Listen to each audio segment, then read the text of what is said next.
All right, this morning we're back at it. So we're on the ferry, and Catherine and Richard are talking to Emily, and they were talking about bed bugs. Richard said, "We were misinformed about the hotel, to say the least." He scratched some small red bumps on the inside of his elbow. "I think we got the name wrong, Richard." But he went on.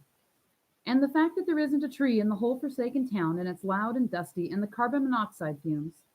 Well, I wanted to get out of the city and go to the orangutan reserve, but Richard has had enough of trekking in rainforests for a while." Emily said, "The reserve in Bukong? That's too bad. It's beautiful there." The British couple smiled. Richard said, "You do know your way around. Do you and your parents live here?" "Well, yes, here and there for most of my life. My parents work for World Physicians for Children. We're really from Boston." "Ah, the WPC," Richard said with recognition. "Do-gooders." "Richard," Catherine said. He looked at Emily. "Well, they are, aren't they? What is your name?" "Sorry, it's Emily." "And you get to live here?" Catherine said, looking around her. "What a life experience. I think it's wonderful." Richard said with some conspiracy, "But Emily, when was the last time you had a good fatty American hamburger and chips, hey?" The boat lurched forward out of the dock. The buzz among the passengers got louder over the sound of the straining engines. People began to settle themselves as if now they knew they'd stay. "Finally," Richard raised his arms to the heaven. "Catherine said we ought to get off this old bucket, that it isn't seaworthy, but I knew it would sail in its own sweet time." Chapter 6. The water was calm, and there was a light, humid breeze that evening. The ferry moved steadily, but not quickly, through the water. The sun was getting lower. It had been such a long wait on the dock. Emily wondered if she'd arrived too late to call Olivia and James at work. Would it be hard to find Matt once she arrived? She decided it would be safest to wait for him at his losmen until he turned in for the night. Richard and Catherine paid two Indonesian passengers out of pocket to give up their seats on the deck near Emily. Emily stood or sat on the floor with the other children. Catherine chatted with her. Richard alternately interjected and read his guidebook. "That's pretty," Catherine said, pointing to Emily's headdress. Cringed. It wasn't polite to point with your index finger in Indonesia. Remember, like this. Like when we point, we're like, not polite to point. In Indonesia, you're just not supposed to use this finger. You were supposed to use your right thumb, like this. Like, you, or hey, over there. She touched her kurundung nervously in the front near her brow, as if to check that it was still there.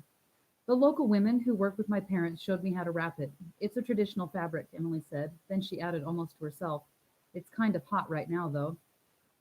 "What do you do for schooling?" Catherine asked her. "Not that you aren't getting an education just by being here." "We're homeschooling," Emily answered. "We get the books from my school, and I follow along from here." Anybody know what that might be like?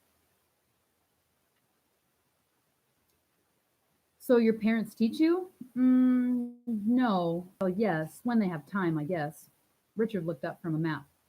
"What year would you be in now? 10th? 11th? Emily felt her face get warm. "No, I'm just tall. I'm in ninth grade." "Oh my, a wee babe. Well then, Richard and I must take care of you on this ride, mustn't we?" Richard laughed.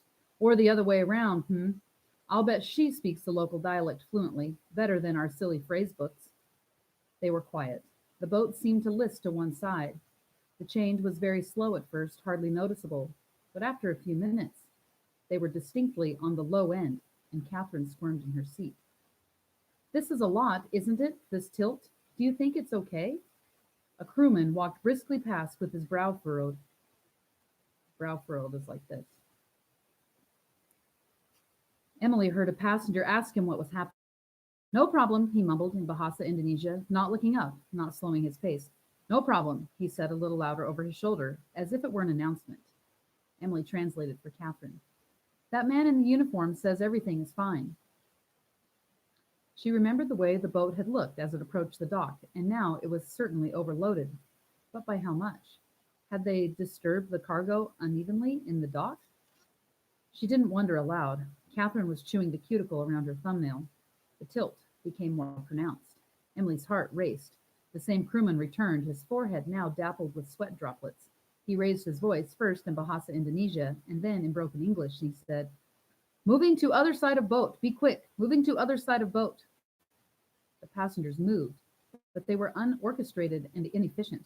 They rushed this way and that, collecting their belongings, bumping into each other, and calling out to family members who were separated from them in the clamor. Ooh, let's stop there, because that will be a good place to carry on Monday. Hope you have a good weekend.